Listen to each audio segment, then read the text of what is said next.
So yun, isang magandang hapon muli sa inyo mga katropa. Welcome back ulit sa ating muntin channel.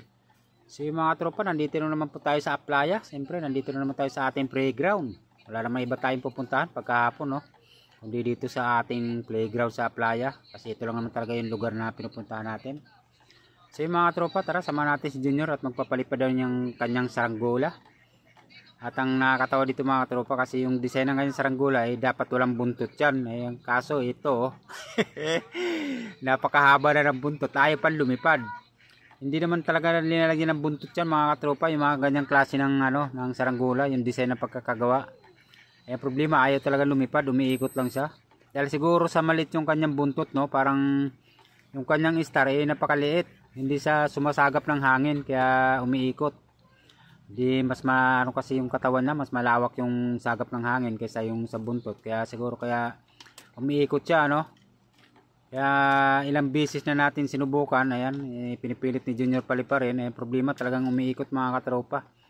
Ayaw talaga. Kahit anong gawin niyang paano doon sa mga katropa nating bata, ayaw talaga. Nagpapalipad ng ayun, pinapalayo niya tapos hilahin, pero ang nangyayari umiikot din, ayaw talaga.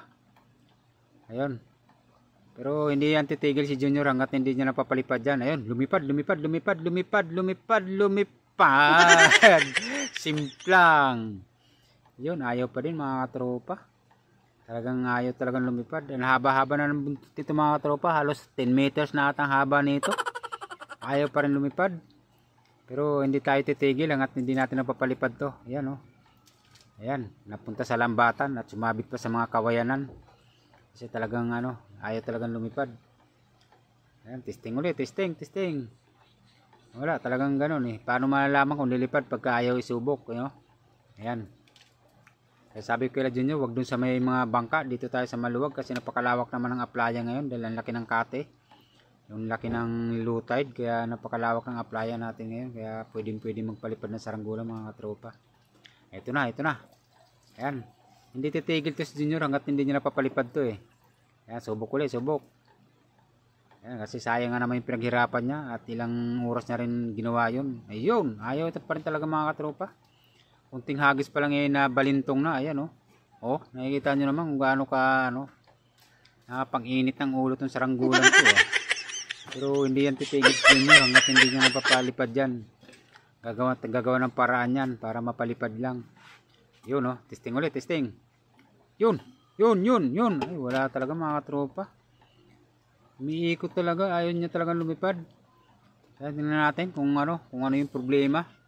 Itong ason to, ang kulit, Ito kaya gawin natin buntot. Baka tali natin yan dyan sa buntot. Napakakulit ng aso eh. Yan, si Junior, gagawin niya na naman ng paraan mga katropa. Tingnan niya kung ano yung paraan na. Pero yan, susubukan niya pa rin mga katropa kung lilipad. Yan, umaangat naman siya. Ang problema, yan. Sumimplang pa din, ayaw talaga. Teka, may nakita akong dito mga katropa, medyas. Sinubukan ko isabit doon sa kanyang buntot. Napakahaba na ng buntot niya, halos 10 meters na ata. At sama ko na rin itong tutang to. Ayan, tali ko na kaya sa buntot to. Napakakulit Pero susubukan na yung mga tropa kung lilipad na to dahil dun sa ginawa kong medyas, yung tinabit kong medyas. Hindi tayo titigil mga tropa, pati ako nanggigigil na dito sa saranggolan to. At si Junior nanggigigil na din, Umiikot-ikot lang kasi pagka inaano ng hangin. Ayan, sarap sabitan ng tali. Yun, lumipad na mga katropa dahil sa medyas. Yun, success. Ang medyas na napulot ko mga katropa, lumipad na. Galing. Ayun, tuwan-tuwa si Junior mga katropa at napalipad na yung saranggolan niya. Ayun, Ay, nako, sayang hindi pa sinama yung tuta. Mas maganda siguro lipad niya mga katropa kung naisama namin yung tuta doon sa buntot. Naitali namin yung makulit na tuta namin na si si Molly. Napaubod ng kulit, Pero dahil kasi sa tuta pa sa kaya talagang maharot pa. Ayun mga katropa, ayan, Ayan, sinum ko nga dahil napakalayo na at mataas na rin yung kanyang lipad. Ayun, nakalipad na malayo. Kaya success si Junior, tuntua mga katropa dahil napalipad namin yung kanyang bagong gawang saranggola. Sa totoo niyan, mga ilang saranggola niya na ito mga katropa. Pero sa mga ganitong design, talagang nahihirapan sa paliparin. Kaya gumawa ulit siya ng bago na ganitong design, eh ayaw pa din. Kaya bali ano, yan na lang para namin, gumawa kami ng buntot, ginawa namin ng buntot, no, baka sakaling lumipad. At yung awa ng Diyos, napalipad naman namin. Kaso gusto pala medyas yung ilagay, ayaw ng mga plastic lang yung saranggolan to, napakapili. At gusto medyas pa.